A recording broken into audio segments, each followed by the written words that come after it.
Bismillahirrahmanirrahim. Assalamualaikum warahmatullahi wabarakatuh. Salam sejahtera untuk kita semua.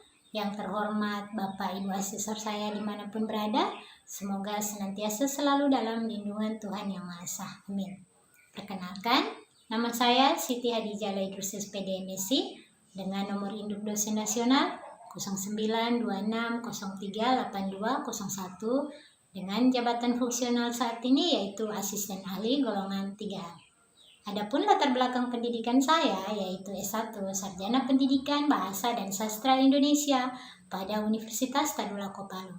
Sedangkan S2 saya yaitu Administrasi Pendidikan pada Setiayapan Jakarta. Pada saat ini saya berhomebase di Fakultas Keguruan dan Ilmu Pendidikan Universitas Al-Khairat Palu, khususnya pada program studi Pendidikan Bahasa dan Sastra Indonesia. Pada program studi Pendidikan Bahasa dan Sastra Indonesia, saya dipercayakan untuk mengemban atau mengampu beberapa mata kuliah, antara lain menyimak, berbicara, menulis, membaca, retorika, semantik, semiotik, psikolinguistik, sosiolinguistik, pembinaan dan pengembangan bahasa Indonesia, serta mata kuliah MKDU yaitu mata kuliah Bahasa Indonesia. Oke, melalui kesempatan pada video kali ini, saya akan memaparkan unjuk kerja Tridharma Perguruan Tinggi khususnya pada bidang pengajaran. Pada bidang pengajaran kali ini, saya membawakan atau memilih mata kuliah menulis, di mana pada mata kuliah ini mahasiswa dituntut terampil dalam membuat ataupun menulis suatu karya tulis ilmiah, di mana capaian pembelajaran itu sudah disesuaikan dengan atau sudah tertera pada RPS yang ada. Oke, melalui kesempatan pada pembelajaran menulis, saya menerapkan teknik DII. Apa itu teknik DII? DII itu adalah delivery, interaction, dan assessment. Delivery di sini bagaimana kita menyajikan. Cara penyajian pertama adalah kita melihat atau mereview kembali RPS bersama teman sejawat ya. Di mana pada mata kuliah ini yaitu terdapat 2 SKS. Pada RPS yang ada kita melihat apakah materi ataupun submateri adakah perubahan atau seperti apa. Setelah itu kita mengadakan kontrak kuliah. Kontrak kuliah di sini adalah perjanjian antara dosen dan mahasiswa mengenai salah satunya estimasi keterlambatan ya dalam kegiatan belajar mengajar waktu masuk kelas. Next, yang kedua adalah kehadiran. Setelah kehadiran adalah keaktifan, setelah itu adalah bentuk-bentuk penilaian, yang dilakukan. Berikutnya kita menggunakan bahan ajar. Bahan ajar ini bisa berupa buku, diktat, modul, maupun literatur lainnya yang ada di internet yang berkaitan dengan materi pembelajaran sesuai dengan karya tulis ilmiah. Lanjut, media yang kita gunakan di sini adalah berupa media Zoom maupun WhatsApp group. Lanjut kita ke interaction ataupun interaksi. Interaksi yang pertama adalah berdoa bersama, minta agar diberikan keberkahan dalam selama proses mengikuti kegiatan belajar mengajar. Lanjut kita mengabsensi. Lanjut memberikan motivasi kepada mahasiswa agar lebih giat dan terampil dalam mengikuti proses kegiatan belajar mengajar maupun menggali materi-materi yang ada kaitannya dengan menulis itu sendiri. Berikutnya teknik ataupun metode yang kita gunakan dalam pembelajaran bisa berupa ceramah, tanya jawab, diskusi, studi kasus, maupun learning community ataupun masyarakat belajar di mana mahasiswa dituntut bisa saling sharing dalam pembuatan tugas ya. Setelah itu kita masuk ke asesmen. Asesmen di sini adalah penilaian. Penilaian pada umumnya kita sudah ketahui bukan hanya kepada ujian tengah semester ataupun ujian akhir semester, tetapi di sini saya mencantumkan atau mengambil salah satunya itu penilaian akhlak, karena di mana akhlak ini membentuk karakter atau kepribadian seorang mahasiswa agar bisa menjadi insan yang lebih baik lagi ke depan. Setelah itu kehadiran. Setelah kehadiran di sini keaktifan dalam kelas. Setelah itu kita menilai tugas-tugas yang dimasukkan oleh mahasiswa, baik itu pada tugas individu maupun tugas kelompok. Mungkin sekian video saya kali ini. Untuk kekurangannya saya mohon maaf. Dengan begitu saya tutup dengan mengucapkan wabillahi taufiq wal hidayah. Wassalamualaikum warahmatullahi wabarakatuh. Salam. Assalamualaikum warahmatullahi wabarakatuh. Selamat siang, salam sejahtera untuk kita semua. Semoga selalu dalam keadaan sehat walafiat serta dalam lindungan Tuhan Yang Maha Esa. Apa kabar kalian semua? Alhamdulillah. Oke, sebelum saya masuk ke dalam kegiatan proses belajar mengajar hari ini, tentunya saya pingin kita berdoa terlebih dahulu sesuai dengan keyakinan dan kepercayaan kita masing-masing. Untuk ketua kelasnya, saya persilakan untuk memimpin doa. Ya baik teman-teman, sebelum kita mulai pelajaran hari ini, marilah kita berdoa menurut keyakinan dan kepercayaan kita masing-masing. Berdoa dimulai, berdoa selesai. Oke, terima kasih. Sebelum kita lanjut ke materi, tentunya saya ingin mengecek siapa saja yang hadir ataupun yang tidak hadir hari ini ya. Kita mulai. Ketua kelasnya Abiawan. Hadir. Oke, terima kasih. Zulham. Hadir, Bu. Oke, Tizar. Hadir, Bu. Sri Purwanti, Putri, Vinda Melati Putri. Oke, terima kasih semuanya. Ternyata hari ini kalian bisa hadir secara menyeluruh ya. Sebelum kita masuk, yaitu saya mau sampaikan mata kuliah keterampilan menulis ya. Ada yang sudah tahu ataupun mengenal sebelumnya apa yang dimaksud dengan menulis itu? Ada yang tahu? Silakan. Menulis adalah kegiatan meluangkan ide. Oke, terima kasih. Ternyata kalian sudah punya dasar ya, pengetahuan tentang apa menulis itu. Oke, di depan ini kalian telah lihat ya, apa itu keterampilan menulis ya. Keterampilan menulis merupakan salah satu keterampilan berbahasa yang kerap kali digunakan dalam kehidupan manusia sehari-hari, baik pada lingkungan formal resmi maupun pada lingkungan non formal. Berarti kita menulis itu bukan hanya di lingkungan tingkat yang resmi saja ya, ataupun di kalangan akademis itu, yaitu bagian seperti sekarang ini lingkungan formal, lingkungan perkuliahan ya. Tetapi di luar pun orang-orang bisa sering menggunakan tulisan itu dengan berbagai macam model ataupun media yang mereka gunakan ya. Oke, keterampilan menulis dasar yang kalian ketahui sudah ada. Next, kita lanjut. Definisi ataupun hakikat menulis. Ada yang tahu apa itu definisi ataupun hakikat menulis? Menurut saya menulis itu yaitu menyampaikan gagasan atau informasi dalam bentuk tulisan. Dalam bentuk tulisan. Oke, di sini kita bisa lihat bahwa menulis definisi dan hakikatnya. Menulis merupakan satu kegiatan komunikasi berupa penyampaian pesan ya ataupun informasi secara tertulis kepada pihak lain dengan menggunakan bahasa tulis sebagai alat atau media ya. Berarti menulis itu merupakan informasi ya yang kita sampaikan kepada orang lain ya, untuk menyampaikan apa saja yang ingin kita sampaikan ya. Oke, yang kedua di situ menulis merupakan sebuah proses kreatif. Proses kreatif di sini apa maksudnya? Siapa yang bisa memberikan pengertian apa itu proses kreatif yang dimaksud di sini? Menulis merupakan sebuah proses kreatif menuangkan gagasan dalam bentuk bahasa tulis dalam tujuan misalnya pemberitahuan, meyakinkan, menghibur. Hasil dari proses kreatif bisa disebut dengan istilah karangan atau tulisan. Tetapi menulis itu tentunya kita bisa tahu ya, kita bisa lihat hakikat ataupun bentuk dari menulis itu seperti apa.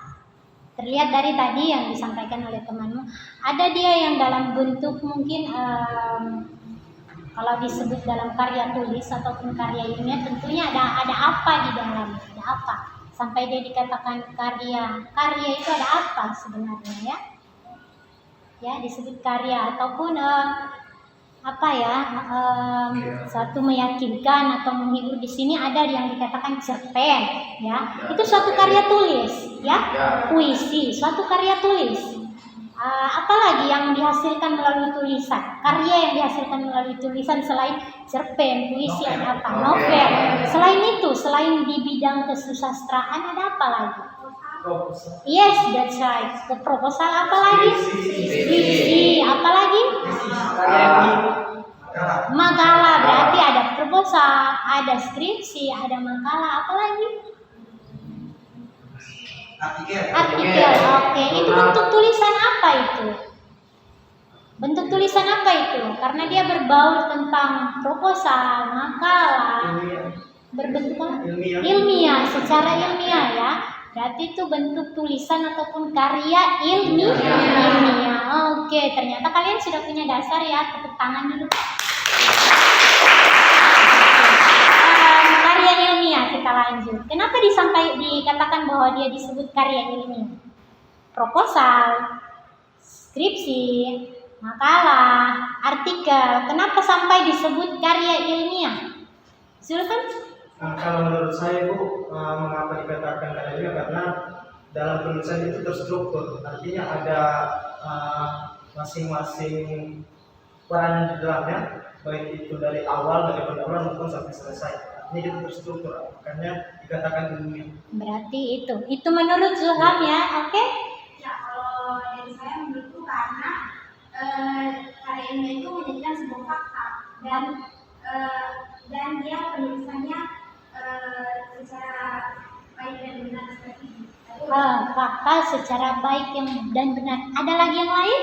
Selain itu, ada lagi yang lain. Kenapa dia sampai pasnya dikatakan ilmiah? Di dalam itu ada apa di sana? Ya. Menurut saya, ilmiah adalah hasil penelitian dan pengembangan, tinjauan atau ulasan.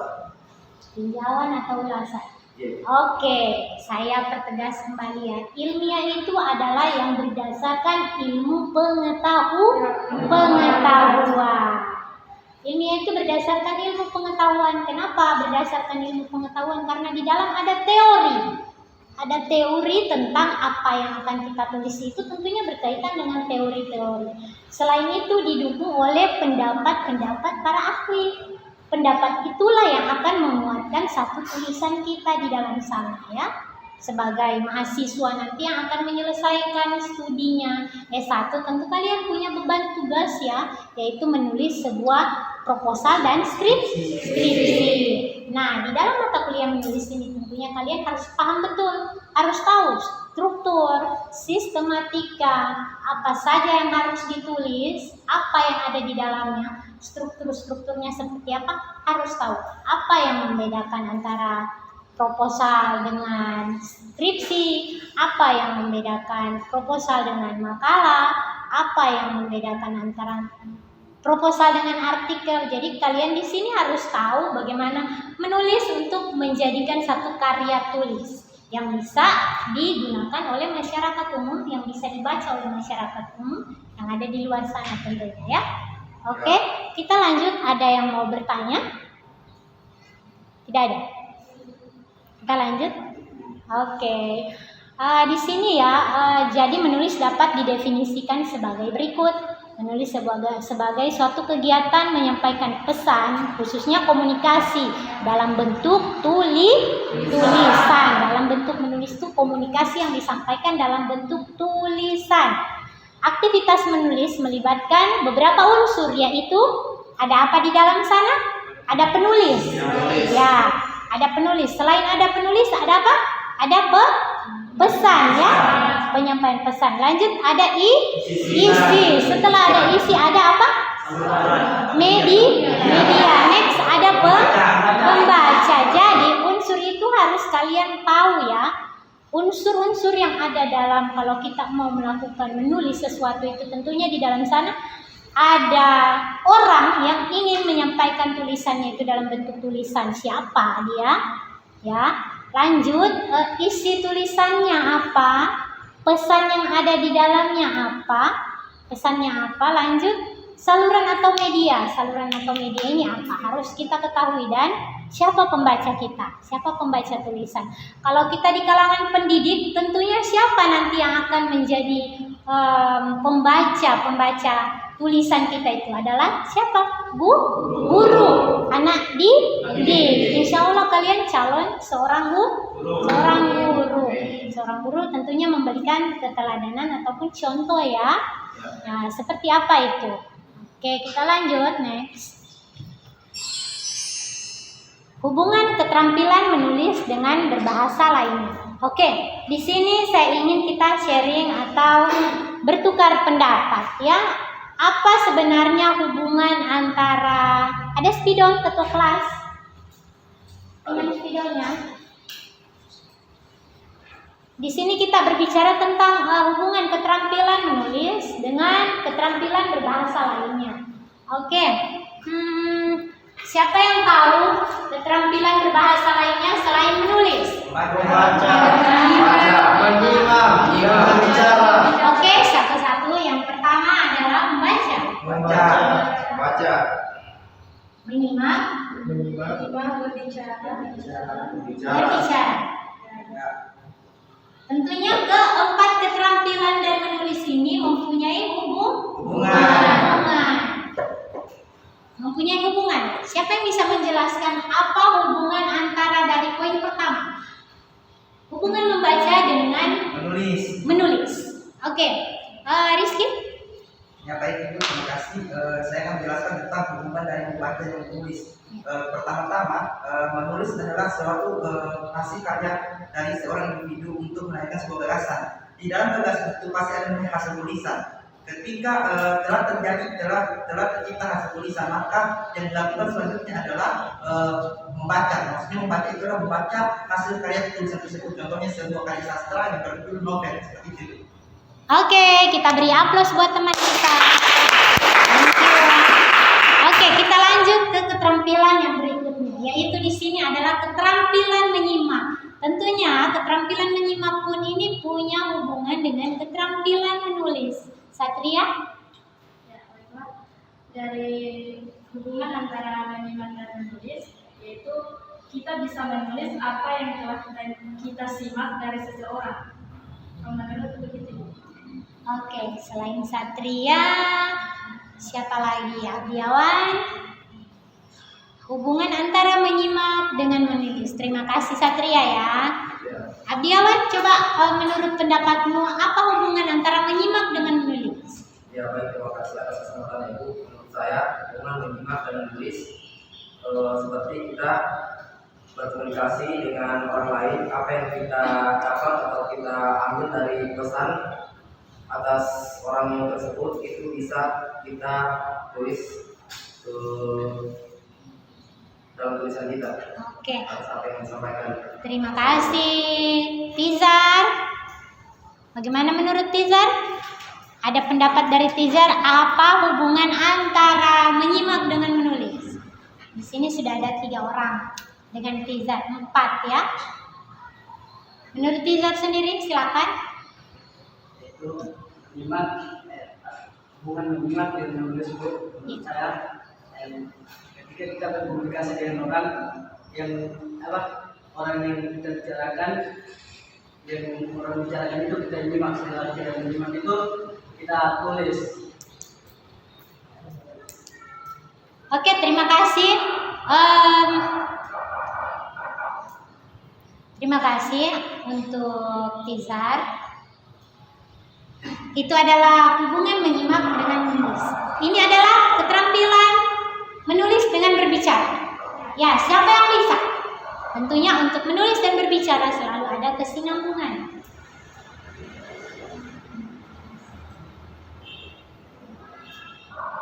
Oke, siapa lagi yang bisa mengutarakan? Fadila? Dari tadi Fadila saya belum sempat bertegur sapa dengan Fadila.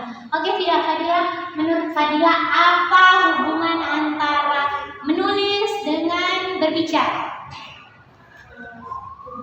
Kalau menurut saya hubungannya ini, kemampuan bahasa ini aktif menyampaikan pesan. Kedua berfungsi untuk menyampaikan pesan atau informasi. Kalau berbicara dia dalam lisan, kalau menulis tidak perlu lisan. Kalau berbicara dalam bentuk Lisan, kalau menulis dalam bentuk tulisan. tulisan. Oke, terima kasih. Yang lain? Ada yang lain? Saya.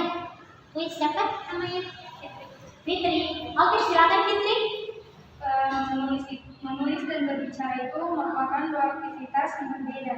Menulis dilakukan dengan mengandalkan tangan dan pulpen. Sementara berbicara dia mengandalkan mulut untuk mengungkapkan kata-kata menjadi sebuah kalimat. Oke, terima kasih. Itulah ya, ada hubungannya tentunya keterampilan apa saja. Oke, yang terakhir adalah apa lagi ya? Menulis itu sendiri. Tentunya menulis itu sendiri punya kaitan secara menyeluruh. Kenapa? Karena kita kalau menulis tentunya harus membaca dulu, ya. Selain kita membaca, kita menyimak dulu. Membaca sebuah tulisan, menyimak sebuah wacana. Wacana yang kita simak bisa berbentuk tulisan ataupun tulisan. Lanjut berbicara lewat komunikasi lisan, orang bisa menangkap, orang bisa menyimak dan mendaur kembali informasi atau mengcopy kembali informasi yang dia dapatkan dan dia tuangkan dalam bentuk tulisan. Oke, jadi semuanya selalu ada kesinambungan ya antara 4 keterampilan. Jadi di sini awal yang belum tahu jadi tahu ya. Jadi yang sudah punya dasar, punya tambahan lagi ya di sini menulis itu sebenarnya seperti apa. Kalau dilihat sepintas memang kayak orang bilang menulis itu mudah saja ya, anak SD sudah bisa menulis. Tetapi pada hakikatnya kalau kita telusuri kita tidak punya keterampilan, tidak punya skill. Bagaimana kita melakukan tulisan itu agar orang lain bisa paham, bagaimana kita menulis atau menyusun strukturnya itu agar bisa runtun ya, bisa terstruktur, tentunya punya teknik atau punya struktur yang lebih bagus agar jadi tulisan yang lebih indah lagi, entah itu dalam bentuk tulisan fiksi maupun non fiksi ya. Kalau fiksi dalam bentuk karya sastra, kalau non fiksi berarti itu bukan rekayasa. Ya, kalau non fiksi itu berarti kenyataan ya. Kenyataan itu berarti fakta. Oke, kita next ya. Kaidah penulisan antara lain yaitu ada di sini diksi, antara lain diksi, kalimat efektif dan paragraf efektif. Mungkin kalian belum pernah lihat ya, belum pernah tahu, maka beruntunglah kalau sudah pernah ikut ataupun pernah baca. Apa sih itu yang dikatakan dengan diksi? Apa itu kalimat efektif? Apa itu paragraf efektif? Oke, diksi apa sih diksi itu? Ya.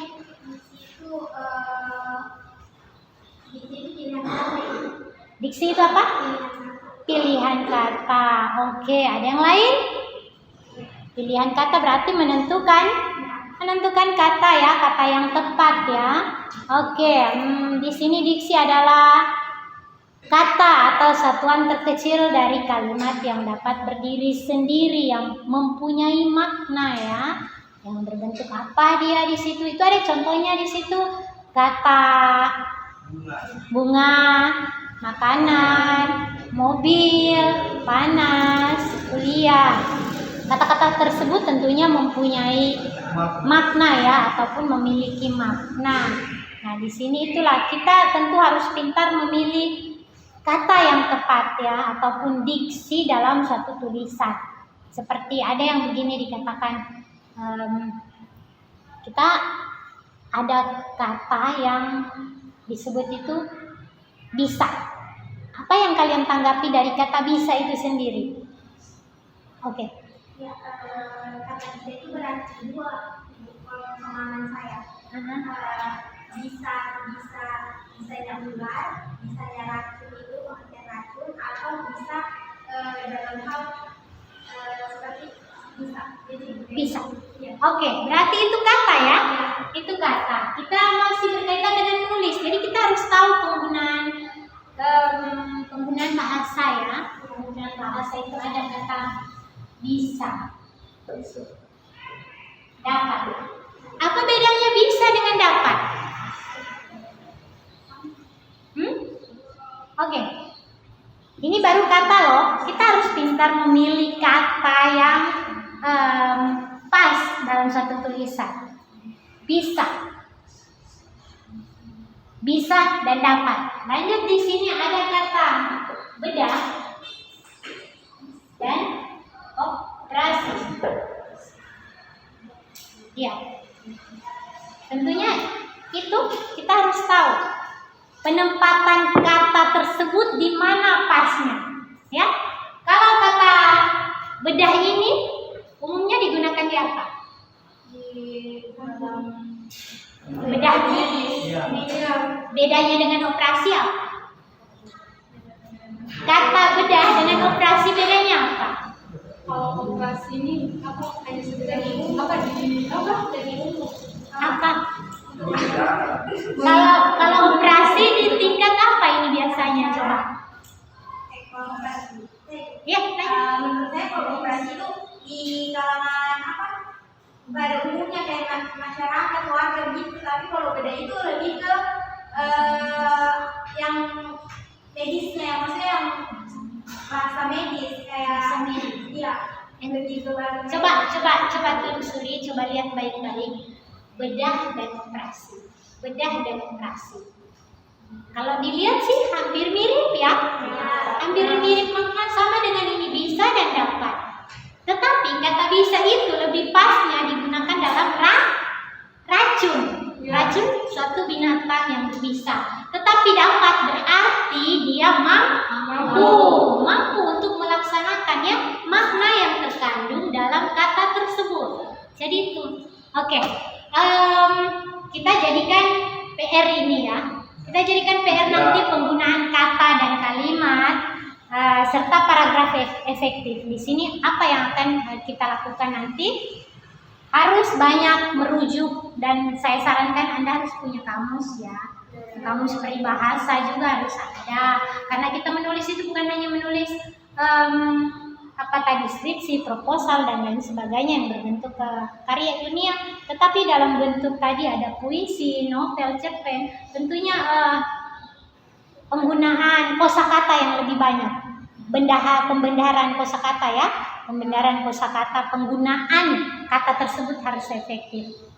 Oke, kita next time nanti di waktu yang berikutnya tentunya saya mensarankan untuk Anda, untuk anak-anakku tercinta di sini agar lebih banyak lagi pembendaharaan kata ya, dan mengetahui apa itu kalimat efektif dan paragraf efektif. Lebih dan kurangnya saya mohon maaf. Ada yang bertanya? Oke. Terima kasih. Wallahul musta'an. Wassalamualaikum warahmatullahi wabarakatuh. Waalaikumsalam warahmatullahi wabarakatuh.